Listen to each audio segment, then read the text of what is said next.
So we've got Fritz from Skydio and Wayne from DJI. So I kind of want to direct this next question to Derrick and Don, and then if there's any upcoming secrets that Wayne or Fritz want to share, be my guest. But for Derrick and Don, what products and or features would you like to see companies like DJI and Skydio develop so that it can better help UAS programs for public safety? Excuse me, public safety agencies. What products would you like to see them come out with? Go ahead, Don, you go first. Okay. For us, products that can get rid of the pilot in command, where we can do the BVLOS on there. Any agency or any vendor that can create that drone that either has an extended battery or has an automatic swap out in batteries. For us, and I base everything kind of right now off of our concept, the drone as a first responder. We have a person standing on the roof, 10, 15 hours a day. It gets hot, it gets cold. It's not a fun job, but they're up there to maintain airspace awareness. They're there to change out the battery to make sure that the drone's ready. So if a vendor comes out with a product that I know there are vendors out there that have self-changing batteries. They can do it within a couple of minutes, or has a self-charging pad on there. Then we can remove that pilot in command. That really opens the door for all agencies. Additionally, for us, we're almost at 3,800 missions over the last 2 years, and just on their DFR program, not counting all of the other drones that we have, the drones in the trunks of the cars. For us, tracking usage of the drones, the battery usage, how many hours each pilot has, spreadsheets, and all of this is really gotten to be a little overwhelming. So we've asked our software vendor is Motorola to come up with a solution so that everything is autonomous through the software, that we're not having to track, because everything that we do is about safety. We don't want to push a drone past its limits. We don't want to, have an operator who isn't proficient. So if we can have something that's integrated into the drone software itself, that would be greatly appreciated. Yeah, so I'll just add to those things, and I think we talked about a lot of this already, but just a compact and ease of use and quick deployment, that's going to be critical and important for public safety. And then Don mentioned also longer flight times. That's going to be extremely important. Payload systems. So I look at drones and I always teach that drones are tools, and you got to know the difference whether or not you need a Phillips or a flathead. So if we're using a thermal camera, we need to know what type of thermal camera we're using and what we're using it for. If we have payload delivery systems, if we have 4K cameras. The bottom line, what I'm trying to say is we should have interchangeable payloads based on what our situation is and what we need it for. Robust commercial grade airframes, something that lasts a long time and holds up in different climates and weather. That's all I got for that. So Wayne and Fritz, anything? I'm trying to get a product leak or something. Anything you want to share? Well, I can tell you all about the new product, right? But excited to see the X2 come out, but that's an attempt to satisfy the demand by public safety. They're providing vendors, like Wayne and myself, feedback on what they want to see in the next platform. And so, I've talked to Derrick quite a bit. He's a really big brain to pick. I don't know how many guys have more manual flight hours than him out there. So having a relationship with those type of end users and be able to open that communication chain, make sure you get those feedbacks, and then communicate that to the rest of the team obviously at Skydio or DJI or wherever you happen to be. I think that's key ingredient, and I think something I've prided myself on doing here, and I think that's the best tool, I think, to advance public safety operations, is just formalized and aggressive communication with the end users so that you understand how they're using it and what next level they want to bring it to. And I think that's, what's great about our companies is that we have done that. I I get excited even, and maybe I haven't been in private sector long enough. I'm still too public sector, but I get excited when I see other companies coming out with good technology. You know, at the end of the day, for me, again, I will say, and I will say, it's about firefighter and police officer safety. And you know, even in prior to coming to DJI in my personal business that I had, um, you know, that was geared towards police officer and firefighter safety. And now I get excited when we have products that I know we've listened to the end user, we've listened to the public safety pilots, and to that, I would say more. I'm also excited to see a lot of the ecosystem that surrounds our products.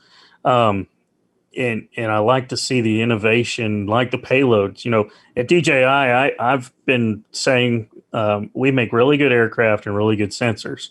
Um, you know, when we're opening up our payload SDK and our software SDK to other companies to innovate something we don't have the resources to innovate, like payload delivery and drop systems that will work with our aircraft. I get excited to. That's what I search out and want to find is what will work with our aircraft. You know, when we talk about the mapping, you know, Pix4D, Skybrowse are phenomenal for accomplishing the mission. So, you know, right now, I wish I could give you some exciting news when the what's the latest rumors I've been seeing when the Mavic 3 or the Phantom 15 all come out, but none of those are on the radar right now. So, you know, improving what we have and what we're doing is our focus right now. And public safety, you know, obviously supporting them is what we're really focusing on right now. I'd like to mention one more thing that I'd like to see happen that I haven't really seen yet. And that's that these companies like DJI or Skydio or whoever it is that we're talking about, they have an aircraft, they have already developed their own systems instead of a third-party system, whether it be drop system, which is, I think public safety needs that. They all need it. And I think we should have that for the aircraft when the aircraft comes out. And secondly, and I would say most important, is the system has to have its own video transmission system. So when the drone is flying, we can transmit that video to the IC or other members of our department that need to have that same type of information. If the airframe has those things for public safety, it increases the value tremendously. Yeah, those are good points. And I'll just to piggyback one little thing on that is when you do the live stream, that's you know that's great, and that's what we have also. But being able to download the videos into a secured network for law enforcement, because each video that we take is evidence, and we're having to do the physical removing of the SIMS card to download it after each day becomes very time consuming. So having that direct data to flow into the cloud or whatever into a secured database would be huge for us. Yeah, develop a system that encrypts the video. So it's encrypted and only those with the license can view it. Yeah. Yeah, that's key, especially for law enforcement. That's much needed. So let me just kind of ask Fritz and Don, you know, y'all kind of got the benefit of both of you being on today and both work the same agency. Fritz kind of passed the baton to Don and just kind of wanted to talk just briefly about transitions, because there's, you know, other agencies out there that do have programs, and you know, law enforcement, people retire, people get promoted, and so there's people coming and going through those different programs. Any tips that y'all have that you found were successful in your transition that other agencies should consider and think about moving forward?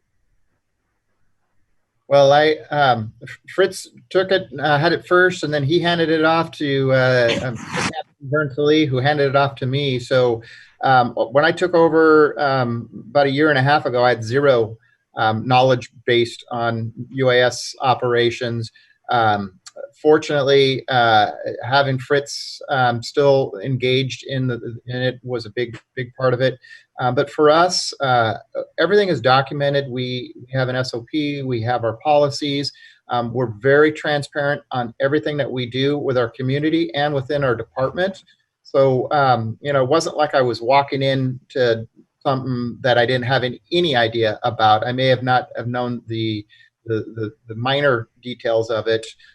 But we went out, there's a lot of training courses, management courses. I went and got my Part 107 license so I could speak the FAA language and understand what is a Part 107 and what is G airspace and all these other acronyms that they were throwing out on there.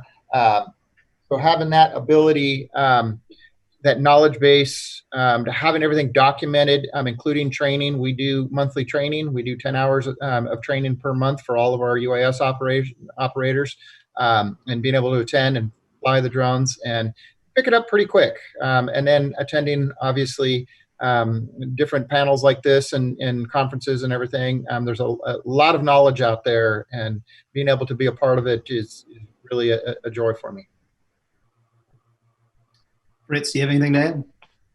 Yeah, no, I think public safety in general is pretty good at sharing information. I mean, we all like, or probably have everyone, each other's policies. We just cut and paste, right? That's the clearest example of how we just share all this information. And so I think the transition, especially in the UAS world, tends to be, you know, it's a lot of information that's not public safety related. So it is specialized information. So it's more important than ever. But it does tend to pass down from person to person as long as you maintain communications and contact. It's, you know, like they say, it's not what you know, or it's not who you know, it's what you know. But it's not what you know, it's who you know, right? And so you're as smart as the people you reach out to. So certainly knowing people like Derrick and Don and Wayne and others that you can reach out to, we're all products of the things that people have taught us. So just don't burn bridges, save names, communicate. Ryan Gifford out there, Sacramento, would say train together, get some regionalized training. That is a great tool. Put some systems in place that enhances your network and enhances your ability to learn what you don't know. Because there's so many use cases out there, public safety, fire, police, there's no way to know it all.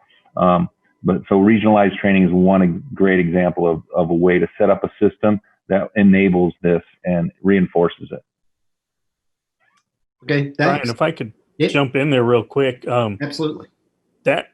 I've seen a lot of programs fail because of that lack of succession planning.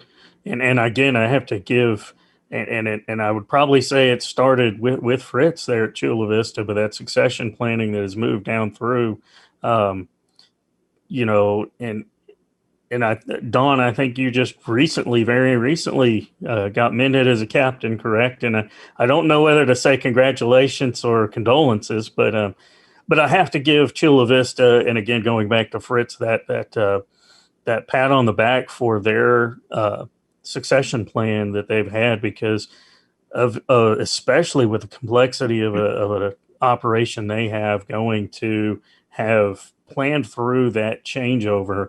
Whereas I've seen other agencies that were innovators and at the forefront that didn't quite plan for someone to promote or someone to move to another division.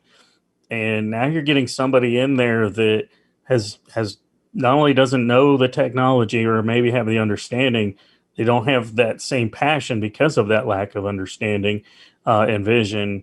And so that is what I really have got to commend Chula Vista for through the years of you know, now their third captain in command of this program is phenomenal. And again, congratulations on that. All right. Well, unfortunately, I think we are kind of running out of time. I want to thank all of you for participating in the panel. A lot of great information. Does anybody have any final thoughts before we wrap it up? Anything else you want to share before we head out? Just want to say thanks. It's been enjoyable talking with you guys and hearing some of your use case scenarios. So thank you. Yeah, thank you for joining us, Derrick. Yeah, it's been an honor to be on this panel. Thank you. Yeah, thank you, Fritz. And I agree. Right, thank you very much. Yeah, thanks, Don. Thank you, Wayne. Thank you, and I hope you all stay safe and healthy, and look forward to seeing you guys at conferences in person soon. Yeah, definitely miss out on getting to meet all of y'all in person. I know I've met Wayne before, and it'd be great to sit down with everybody else and miss the networking that goes on at the conferences. So hopefully we'll get back to that soon. But thank you all for joining us. Thank you.